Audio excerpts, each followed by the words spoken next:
Oh, hello. Oh, cái thiệt. Uleri anh em. Oh, như. Ang lawa kalau sulok ng chahan ni china kalau sulok ng deu chahan income na toy te mi puite ta na pui mo turang chi karon zona tur chahan ni mo. Oh. Tuna iman tro iman rem chang Oh, ni. man. Man. Motor hi beng cheng deu la kam lo sa thiam me ro. Oh, le. Exhaust ngal top me la zona pa sabera jon zona toy fel deu lak. Na chuan if favorite rapper Mizowa min shil them favorite Sweet thì mấy đâu mà favorite rapper thì John. Kali pathum te Genie te you bente ma kalim sai lo chút tiếng hậu khăn thì đeo me. Amma lang han kan tu jong kan nei lem lo. Ani le Mizo rapper boniti ber in nei ni chuan tu po tu tiếng đeo thấu tu ni mo ber hi ha sa ka tia. Trên là tu tiếng tu ni mấy anh đi pathum thấu khá thì mấy. Cho cái mà tế lý như thế này mình đang áp dụng số để thành tụ ta sẽ tạm ta mà sẽ áp dụng tiếng cho nó bốn tỷ trong phía cho nó khác cái tiếng mà như thế anh nói tuổi về chuyện bốc xe anh ấy lẽ rap hi là tỷ giá lịch tung nghe retire ở hun nãy tổ đều thì tôi tiếng anh mà cái engage làm là cái hobby anh cái chỉ看你们cùng sống ở trên mà cái vấn đề đấy là chúng mà sẽ cái tiếng mình full time cái tiếng làว่ามันจ้าที่กันมีกันchung thì ta chuang lo tỷ giá là anh tiêm mà offense để hậu bây giờ zona thu bụi bera lut me ngo pakhat na chuan mizo hai battle rap angchi a hian scan language man kher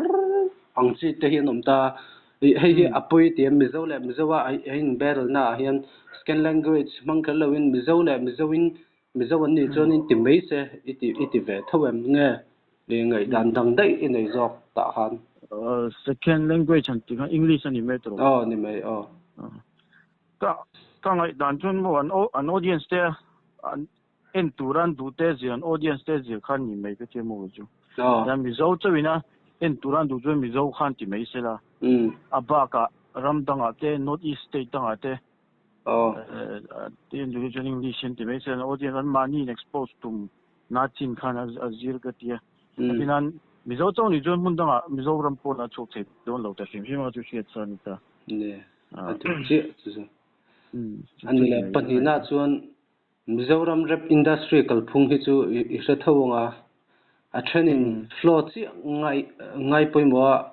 hei lyrics chik chen chuan thu in person deu alo ni du chok thrinta chuti rolin flow hi a poimo ber hlania hla chu anal turani hlani na angin lyrics a chuan in lak bon ngai lo chuti khati ti tok anom boka zorama hian chuti chini chu nom ta ni ai nga jok chu nge I support jok hei ma ni mi mal ngei dan ni nei flow ngot ngai poimo ang chi nge I support deu jok a hei poi iti lo poi jok em ti na jok khan ni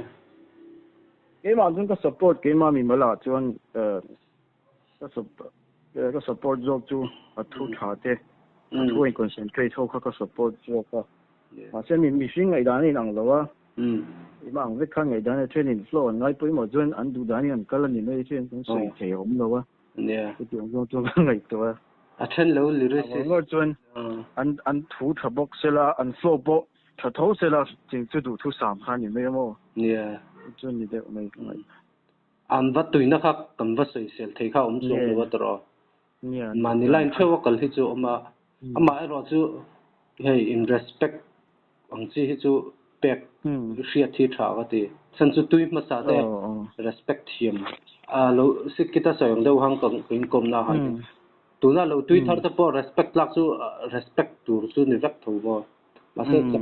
chapo deu hin lo vela chu ko thak khup me anh tùy nào hết chú anh tùy nào hết chú anh bỏ lâu nít ta sẽ anh mà anh mình sinh nung tết anh phải là thì anh thổ rim chuan anh tụm rồi cho nó trả như mấy cái gì rap game anh đi to rap game anh đi to rap game chung rap phuang chung à cho nên đồ lại lâu in beef anh mấy là tìm anh tắc cả cho nên khát tiếng ha trả lâu mà support tiêu hiện ông mình làm giờ làm cái ngày đàn industry à cho nên cần chân chắc cái rừng anh đi làm mà bắt thùng na lút lại mấy anh bây giờ win rap cần tùy ta sa stage chân tiêu này tụi hiện anh tiếng á mà lạc tụi nghe này siết hay mình mal platform này tụi hiện anh tiếng á mà lạc gì nghe sẽ kiếm chứ cái rồi nó sang tụi lục cái expose em tụi nó mà sẽ cái ngày đàn cho cái tụi lại cho mani bôi một mấy cái chuyện这个 stage min say chen xian ma de kan in expose na turan lo xian kha pa em khel lo khan man ni hi kan tan poi mo ka shemo tin na YouTube te ma Spotify te pon sa te to chun ko sala lu na an hang the ya tai ma ka khata te lan ne ti khan an tai ma khim him chun tu tan po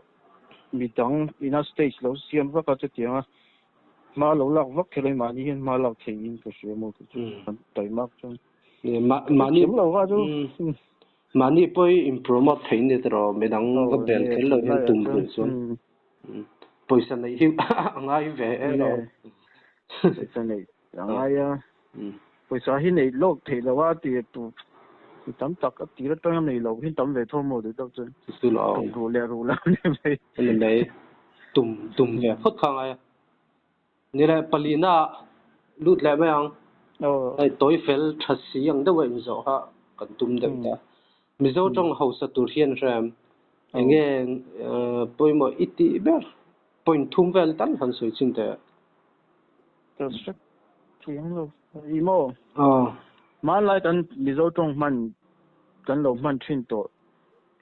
ตุนไล่กันมั่งเราตั้มตักที่ยอมดัน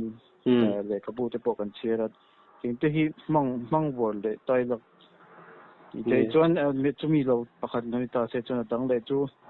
เจ้าตรงที่เขาสักนั้นจวนรำดังตรงที่นั้นสิ่งที่ตรงที่พอมีเจ้าตรงอ่างตักมั่งกันเลยตั้มตัวแต่เจียงที่มีเจ้าตรงอ่างเฮียนแต่มั่งตาแต่จะมีเจ้าตรงเฮียนมั่งไม่ละรำดังตรงนี่เลยมีเจ้าตรงอะไรสักไว้ตรงเทรนกันอารมณ์โชคเวข้านี่ไม่อ่ะเจียงข้าจะรู้กันนี่จุนี่ไหมมิโซจงอาเป็นไอ้ขวาขีดแล้วตุกี้ติเขาสักโลผ่าเฮียจอกกันเสียจินเหี่ยมเด้อจนปองน่ะเส้นโลเทียมเลยมันไล่มีแล้วฝนตกข้านี่ไม่ยังเนี่ยอันเดียวเราถูสมชื่อมาปอดรอจุดเด่นเดียวเสียนี่อันนี้แหละปองน่ะมอ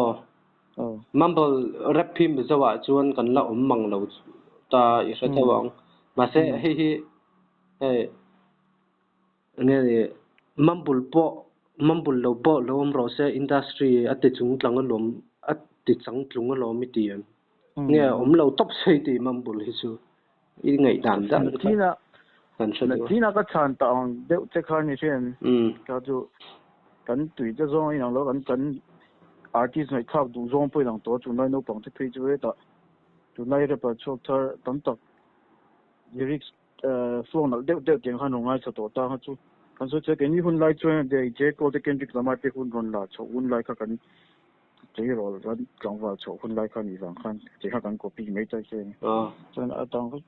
ที่นี่ว่าสวยตรงข้ากันดูหนังเราว่าก็เตรียมเอาอาจารย์จะฮิปฮอปสวยอ่ะพอจันดาช่างเมทัลโกดเมทัลแรปเตแรปเตครั้งเตเจ๊ที่ช่างเขาผมเวทีเช่นถึงน่ะก็จงกันไม่เสียตุ่มรุดตักขันมีรบมีตุ้มข้านั่งตัวน่ะเขาจะได้เช่นก็ที่เจียงจงก็ที่เนี่ยตลอดอันนี้แหละปรุกน่ะอีพันสไลน์เนี่ยมาให้ wordplay ที่เองติ้งเงี้ยอีหมู่ส่วนชิ้นเบกอีเซตับด่านที่ฮาร์ดเซ็ตเสียหันสปีดตักที่จวนให้อีเซตับตัวนู้ที่จวนนี่เอาเวลามาเสียหันตีเวลาเห็นฮาร์ดลุตุกตานี่มวยเลยนั่นแหละนั่นเดียวสีเฮียนติ้งเงี้ยอีพันสไลน์นี่อีผัวส่วนไทยติ้งเงี้ยอินผัวจ่าชิงก็เสียด่านชั่วโมงpunchline ถูกข้ากังตั้งไงถูกพัฒนา subject ก็เสียขันนี่กันว่า battle don't time ที่นั้น ให้กันว่าเทคโนโลยีตัวละค่ะอะไรคัน punchline ชุดตัวเดียวเขาเหมือนที่เขาตั้งไอ้ตัวพุทธ last line ตัวละบาร์ตบตัวละค่ะจนมีซูซูจนอะไรพวกค่ะset up ชัวร์ตบแล้วมันจะยังก็เสียทีนี้จะเสียงจนก็ที่จริงลาพอนี่เท่าลาตบจะยังก็เสียทีเนี่ยจุงจังก็ set up ทักก็ชวนนี่เฮ้ย punchline นี่เราเดี๋ยวให้เราช่วยทีนี้ก็สิเสียงจนก็เสียดานนั่นนี่คือจุแต่มีตั้งแต่ที่นั่นไอ้หนังก็ทับเบิกทุกที่จงเราไปเชื่อจริงจังอันนี้เลยมั้งpunchlineเนี่ยมั้ง wordplay อย่างที่ที่กันโซต่อตาเจอตรอจนขัดเตียงเดินทุ่งขันข้ามี opposite ต่างขันเดียวมีเรื่องนี้นะว่าหุ่นชวกเวสสุดเตียงชวนที่ดำปีกเตยเนี่ยบนตูรินpunchline บนตูรินเตียงชวนตรอเสร็จอีทีเนี่ยอันเทียมมังขันอันนี้อันเทียมมังเทียมได้ในอังโลเช่นart เช่นที่ดันช่องตั้มโมสันเทียมได้ในกันเราที่ขันนี่ไม่จุดเทียมก็ชอบเด็กก็ที่ป้อนที่จงแล้วว่าเดี๋ยวนี้ไอ้กันเสียดานินอังโลบนตักกันต่ำเท่าไหร่เช่นที่นี่แหละภาษารีน่านังมาให้อิมิเซียชิมให้แรมนี่สักจุงเงจะเราที่ไหนก็สักจุงรักเราก็จะมาก็ต้องก็สักจุงเวลาตัวนั้นฟาดกันในตัวนั้นสักจุงรักเราเด็กเสียดละปัจจุบันปุ่มป้าจะจุ่มฟักปุ่มโตเราล้มเลย